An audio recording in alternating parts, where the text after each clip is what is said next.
इस वीडियो के अंदर गाइस हम लोग बात करने वाले हैं how to file the TDS return online. वो भी पूरा वीडियो जो है स्टेप बाय स्टेप प्रोसेस के साथ में जितने भी लेटेस्ट अपडेट है टीडीएस से रिलेटेड उन सभी के बारे में आपको इस वीडियो के अंदर जानकारी मिलने वाली है। जी हाँ, तो हम लोग बात करेंगे कि किस टाइप के फॉर्म्स होते हैं, टीडीएस का पेमेंट कैसे करना है, रिटर्न में कंप्लायंसेस वगैरह कैसे आपको फुलफिल करने हैं, इंटरेस्ट कैसे लगता है, पेनल्टी कब लगती है।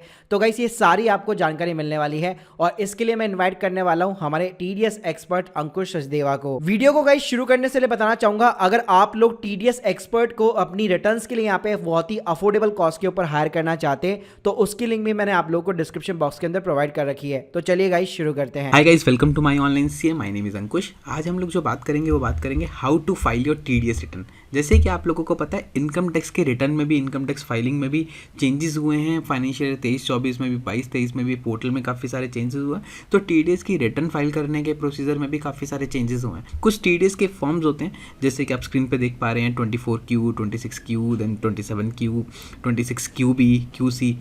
26QB और QC होता है जब आप प्रॉपर्टी परचेज करते हैं या फिर आप रेंटल्स होते हैं तो टीडीएस डिडक्ट करते हैं तो उसमें फाइल करना होता है। 24Q होता है आपने कोई एम्प्लॉयर है, एम्प्लॉयर को एम्प्लॉई की टीडीएस पर टीडीएस काटना होता है तो 24Q है। आज हम लोग जो बात करेंगे वो स्पेसिफिकली बात करेंगे 26Q। 26Q कोई प्रोफेशनल पेमेंट करी है, इंटरेस्ट की पेमेंट करी है तो टीडीएस डिडक्ट कर रहे हैं, तो टीडीएस की रिटर्न कैसे फाइल हो रही है हम लोग उसी के बारे में बात करेंगे। सबसे पहले बात करते हैं कि टीडीएस की पेमेंट्स की ड्यू डेट्स क्या हैं या फिर रिटर्न्स जो जाती हैं वो रिटर्न्स ध्यान रखिएगा क्वार्टरली जाती हैं। April to June, July to September, then October to December quarterly हैं। तो नेक्स्ट क्वार्टर जो क्वार्टर ख़त्म हो जाता है उसके बाद अगली 31 तक आपकी टीडीएस की रिटर्न फाइल करनी होती है। जैसे आप यहाँ पे स्क्रीन पे देखेंगे अप्रैल टू जून है तो उसकी डेट यहाँ मैंने 30 लिखी हुई है, वैसे 31 जुलाई थी बट बढ़ के 30 सितंबर होगी। अब हम बात कर रहे हैं सेकेंड क्वार्टर, जुलाई अगस्त सितंबर। इसकी जो ड्यू डेट है वो 31 अक्टूबर है, जो अभी करंट अक्टूबर चल रहा है वो ड्यू डेट है। ऐसी पेमेंट होती है वो मंथली होती है, अप्रैल मई जून हर महीने की 7 तारीख तक पेमेंट हो जानी चाहिए नेक्स्ट महीने की। मतलब अप्रैल की पेमेंट है देन 7 मई तक। कोई और मंथ है अगर मैं लूँ अगस्त की पेमेंट कब तक हो जाएगी? 7 सितंबर तक। अब हम बात करते हैं टीडीएस की रिटर्न के बारे में। सबसे पहले हम लोगों ने अगर किसी का टीडीएस डिडक्ट किया है, कोई सामने वाला पर्सन, तो उसका डिडक्ट किया होगा तो डिपॉजिट कराया होगा। डिपॉजिट कराने का हमारे पास चालान होगा तो सबसे पहले हमें चालान डिटेल्स चाहिए। किसका डिडक्ट किया उसकी डिटेल्स, उसका पैन नंबर, उसका नाम, देन फिर कितने अमाउंट पे। तो ये दो बेसिक इन्फॉर्मेशन चाहिए, चालान डिटेल्स, कैसे आपने डिपॉजिट कराया है और किस पर्सन और कितने अमाउंट पर डिपॉजिट कराया है, एक वो वाली इन्वॉइसिंग डिटेल्स चाहिए। आप अपना डाटा उस हिसाब से, शीट अपने हिसाब से क्रिएट कर लीजिए कि चालान की एक साथ हो गई, फिर आपके नेक्स्ट जो डिडक्टी की जो डाटा है वो एक साथ हो गया। वो सारा डाटा क्रिएट करने के बाद हम लोग टीडीएस की रिटर्न फाइल करेंगे। अब क्या है, टीडीएस रिटर्न फाइल करने का एक सिंपल सा सॉफ्टवेयर ऑनलाइन ही गवर्नमेंट की वेबसाइट पे अवेलेबल है, फ्री सॉफ्टवेयर है, अपना वहाँ पे आराम से कर सकते हैं। हम लोग पहले वहीं चलते हैं कि सॉफ्टवेयर को डाउनलोड कर लेते हैं। ये प्रोटीन है, ये प्रोटीन टिन पैन, बेसिकली ये गवर्नमेंट की है, ट्रेसेस की देखिए NSDL लिखा हुआ है, NSDL की वेबसाइट है। आप गूगल पे भी लिख सकते हैं 26Q या 24Q यूटिलिटी डाउनलोड, ये आपको सीधा यहाँ इसी वेबसाइट पर लेके आ जाएगा।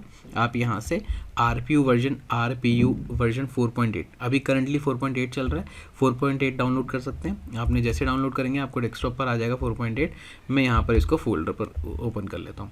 यहाँ मेरा ये फोल्डर पर ओपन हो गया, देन ये यहाँ पर 4.8 ओपन हुई है।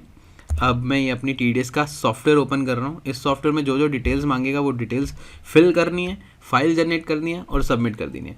बेसिकली छोटा सा सॉफ्टवेयर प्रोसीजर रहता है।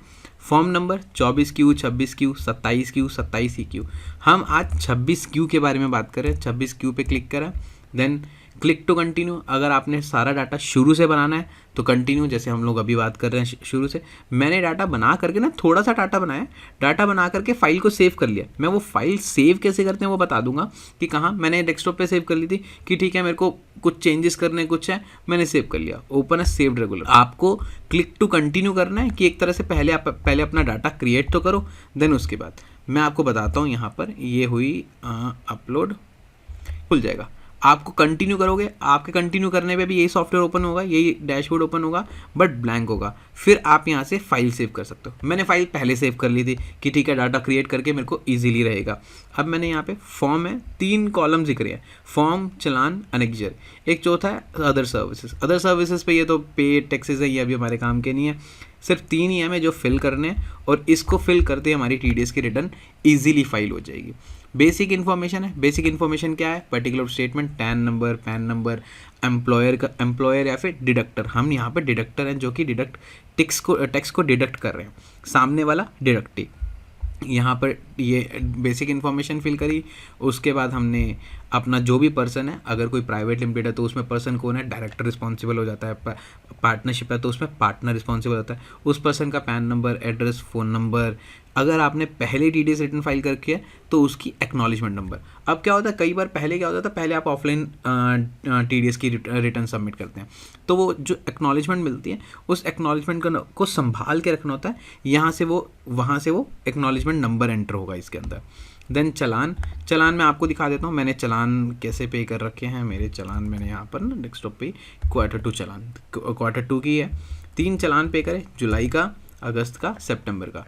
जुलाई का मैंने ड्यू डेट की क्या बात करी, जुलाई की ड्यू डेट होगी 7 अगस्त। यह कब पे कर रखा है, 14 अगस्त, मतलब 7 दिन लेट। तो अब इंटरेस्ट भी पे करना चाहिए, नहीं पे करा तो गवर्नमेंट से नोटिस आ जाएगा कि हाँ जी आपका इंटरेस्ट आपने कम पे कर रखा है, उस पर इंटरेस्ट पे करो क्योंकि आपने टीडीएस की जो पेमेंट है वो लेट करी है। ये जुलाई हो गया। ऐसे ही मेरा अगस्त है, वो मैं देख लूँ टाइम पर है नहीं है।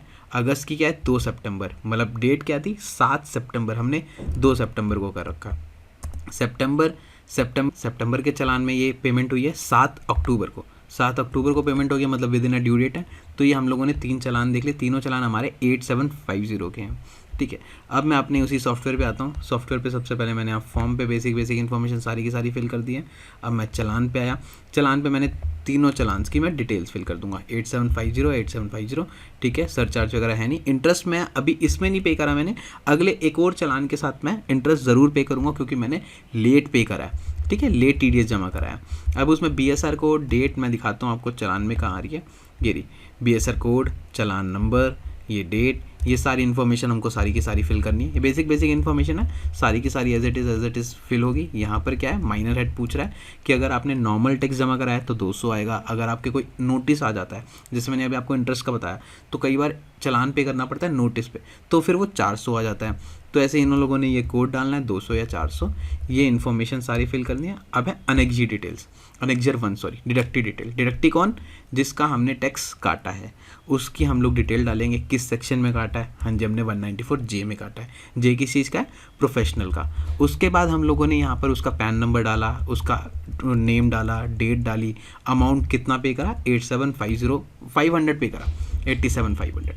देन TDS, देन ये टोटल टैक्स। अब उसके बाद यहाँ पर हमारे से पूछ रहा है टोटल टैक्स के बाद एक और चीज़ मेरे को आपको दिखानी है, डिडक्टिव कोड। सामने वाला पर्सन अगर कंपनी है तो डिडक्टिव कोड 1 आएगा। अगर सामने वाला पर्सन नॉन कंपनी है, हमारा प्रोप्राइटरशिप है, तो हमने 02 डाल दिया। ये कोड का है, रेट बोल रहा है, रेट डाल दिया। ये बेसिक सारी की सारी आपने इन्फॉर्मेशन फिल कर दी। हमने तीनों कॉलम फिल कर दिए हैं, फॉर्म, चलान, अनेक्जर 1। अब इसके बाद सेव करोगे तो फाइल सेव हो जाएगी कि कल को कुछ चेंजेस करने हैं। अभी एक चलान की डिटेल नहीं आई, एक अभी पैन नंबर नहीं पता। अब पैन नंबर नहीं पता बट मैं काम करना शुरू कर चुका हूँ, तो ठीक है, पहले सेव कर दिया, बाद में फिर दोबारा इंपोर्ट करके चेंजेस कर देंगे। तो अभी तो हमारे पास सब कुछ डाटा पूरा का पूरा हो गया। अब हम करेंगे क्रिएट फाइल। हम लोगों को TDS रिटर्न फाइल करने के लिए यहाँ से एक फ़ाइल मिलेगी जिसे हम बोलेंगे FVU फाइल। ठीक है, वो फाइल हम लोग इनकम टैक्स के पोर्टल पर अपलोड करेंगे और सिंपल हमारी TDS की रिटर्न फाइल हो जाएगी। 2 तरीके होते हैं, या तो इनकम टैक्स के पोर्टल पे अपलोड कर दो, या ऑफलाइन भी इस फाइल को अपना पेन ड्राइव में ले जाओ। ऑफलाइन सेंटर NSDL सेंटर्स होते हैं, अलंकित एंड ऑल, वहाँ पर आप अपना डिपॉजिट करा दो। वो पेन ड्राइव दोगे, वो लोग अपना अपलोड करेंगे और आपकी TDS रिटर्न डन। अब हम लोग यहाँ पे करेंगे क्रिएट फाइल पर क्लिक करते हैं। क्रिएट फाइल पर क्लिक करते हैं, ये रहा क्रिएट फाइल। ये फाइल होती है चलान इनपुट फाइल। ये चलान की फाइल मांग रहा है, जो भी हमने चलान की डिटेल्स डाली हैं वो कह रहा है एक बार को CSI फाइल दे दो, चलान इनपुट फाइल दे दो, वो हमें यहाँ पे अपलोड करनी है। सेकंड बोल रहा है ये एरर अपलोड पाथ। ये किस में, मतलब कि बेसिकली ये फोल्डर का पाथ पूछ रहा है जहाँ पर आप अपना डाटा सेव करना चाहते हो। तो अब हम पहले ना चलान इनपुट फाइल को डाउनलोड करते हैं। चलान इनपुट फाइल क्या है, जो भी हमने चलान्स की डिटेल डाली है उसकी CSI फाइल। अब वो कहाँ से मिलेगी, वो हमें मिलेगी हमारे इनकम टैक्स के पोर्टल से। इनकम टैक्स के पोर्टल से टैन नंबर से आपको पहले लॉगिन करना है। लॉगिन करने के बाद ये ई फाइल पर दिख रहा है, ई फाइल पर जाने के बाद ई पे टैक्स पे जाएंगे। पेमेंट हिस्ट्री पे जितने भी चलान हैं वो सारे हमें मिल जाएंगे। CSI फाइल मिलेगी। CSI फाइल पे हम लोगों ने अब देखा ना 14 अगस्त था पहला, 14 अगस्त पे ही चलते हैं हम लोग, 14 अगस्त दिस, और एक आज की डेट ही ले लेते हैं, आज की डेट ले लेते हैं। फ़िल्टर चलान लिया, ये हमारे चलान आ गए। अब 8750 के 3 चलान थे, ये हमें एक 963 का एक चलान दिख रहा है 2023-24 का। इससे हमें मतलब नहीं है, हम लोग अपनी फ़ाइल डाउनलोड करेंगे, इस फाइल में हमारे चलान्स हैं। बेसिकली ये वेरीफाई करना चाहते हैं इनकम टैक्स की पोर्टल से कि जो आपने चलान की डिटेल्स डाली है वो मैच हो रही है नहीं हो रही है, मतलब जो वहाँ पे चलान डाले हैं वो इस फाइल से मैच होनी चाहिए। अब हम इसको डाउनलोड कर लेंगे, ये डाउनलोड करा, ये मेरे डेस्कटॉप पे ऑलरेडी डाउनलोडेड है। अब मैं ब्राउज़ करता हूँ, ठीक है, अब सिंपली हो जाना चाहिए, अब तो दिक्कत ही नहीं आनी चाहिए।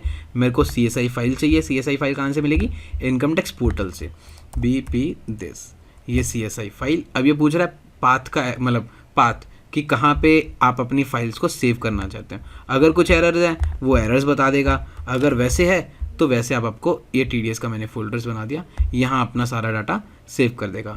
इसके बाद ये कंसोलिडेशन अभी आपके काम का नहीं है, इसको इग्नोर करो। वैलिडेट, ये कंसोलिडेशन बेसिकली किस लिए रहता है, ये रहता है जब आप अपने TDS के रिटर्न को रिवाइज करते हैं। अभी तो हम न्यू फाइल कर रहे हैं, हमें उसका मतलब नहीं। अरे अब हम ये, ठीक है, कोई टेक्स्ट होगा, वैलिडेट करते हैं, सक्सेसफुली जनरेट हो गई है। अब डेस्कटॉप पे चलें जरा, TDS का फोल्डर कहाँ है हमारा, ये हमारी FVU फाइल जिसकी हम लोग बात कर रहे हैं ये आ गई। इसको हम लोगों को कंप्रेस करना होता है जिप फाइल में, जिप फाइल में ही अपलोड होगी, ध्यान रखना। ये एक हमारे पास 27A आ चुका है, इस 27A PDF हम देखते हैं क्या क्या है। एक ये क्रोम की फाइल्स हैं, FVU फाइल है, ये हमारी मेन फाइल है जो कि अपलोड होती है। 27 PDF है, इसको ओपन करते हैं, एक बार चेक करते हैं इसमें क्या क्या है। ये बेसिकली सारी इन्फॉर्मेशन है जो हम लोगों ने फिल करी है, ये सारी इन्फॉर्मेशन है कि टोटल कितना अमाउंट है, आपने कितना TDS डिपॉजिट करा है, कितनी पार्टीज थी, आपका नाम, आपका पैन नंबर, फाइनेंशियल ईयर, ये सारी इन्फॉर्मेशन है। हम लोगों ने एक उसकी FVU फाइल है, ये हमारी अपलोड होगी, इसके हमने कंप्रेस कर दी जिप फाइल में। इसका भी ध्यान रखना, जिप फाइल ही अपलोड होगी, रार फाइल अपलोड नहीं होगी। अब हम चलते हैं अपने इनकम टैक्स के पोर्टल पर। अगेन पोर्टल पर चलने के बाद आपको ये चीज़ ध्यान है कि आपको जो लॉगिन करना है वो टैन से लॉगिन करना है, उससे लॉगिन नहीं करना, ठीक है। मैं आया ई फाइल पे, इनकम टैक्स फॉर्म्स पे, इनकम टैक्स फॉर्म्स, यहाँ पे बड़े सारे फॉर्म्स दिखे, यहाँ पे मैं आया फाइल नाउ पे, TDS पे, TDS पे मैं आया, लेट्स गेट स्टार्टेड, बिल्कुल जी स्टार्टेड। फाइनेंशियल ईयर फॉर्म पूछ रहा है मेरा, सबसे पहले फाइनेंशियल ईयर पूछ रहा है, क्वार्टर पूछ रहा है, रेगुलर पूछ रहा है। मैंने जिप फाइल अपलोड कर दी। जिप फाइल अपलोड करने के बाद प्रोसीड टू वेरीफाई, आपको प्रोसीड टू वेरीफाई, हाँ जी बिल्कुल जी करना चाहते हैं। उसके बाद आपका है OTP आधार नंबर से या फिर डिजिटल सिग्नेचर से।